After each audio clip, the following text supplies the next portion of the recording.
The Surf's Up Romance Novellas, 2-in-1 volume. A Tide Worth Turning and Message in a Bottle. Written by Beth Wiseman. Narrated by Cecily White. A Tide Worth Turning.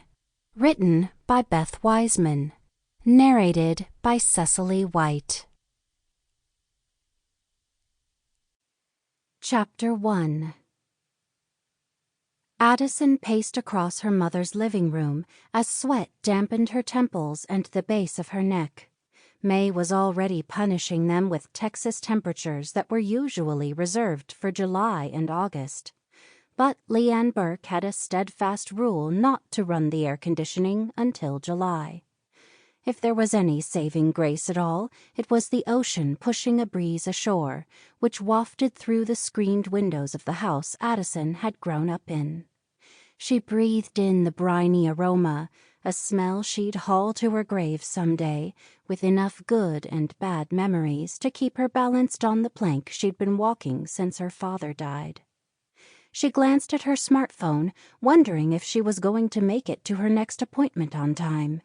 The continuous drip of the kitchen faucet around the corner felt like water torture against her left temple.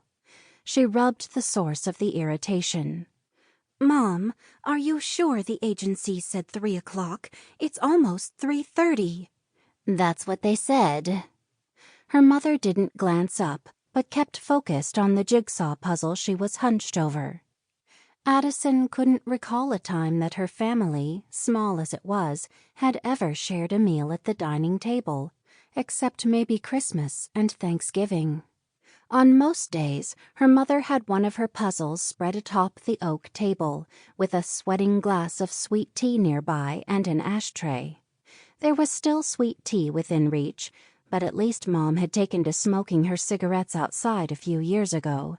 Something she should have done when it became common knowledge that second-hand smoke was unhealthy. Addison recalled all the smoke she and her father had inhaled over the years, wondering if that might have contributed to her father's cancer diagnosis. Addison could still smell the stench of tobacco in the house. In light of recent events, she wondered if her mother would quit smoking. Doubtful. If she didn't quit after they found out Dad had cancer, Addison doubted she'd do it now.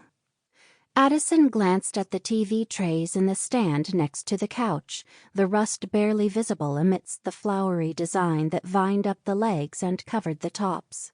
She couldn't help but smile. Sample complete. Ready to continue?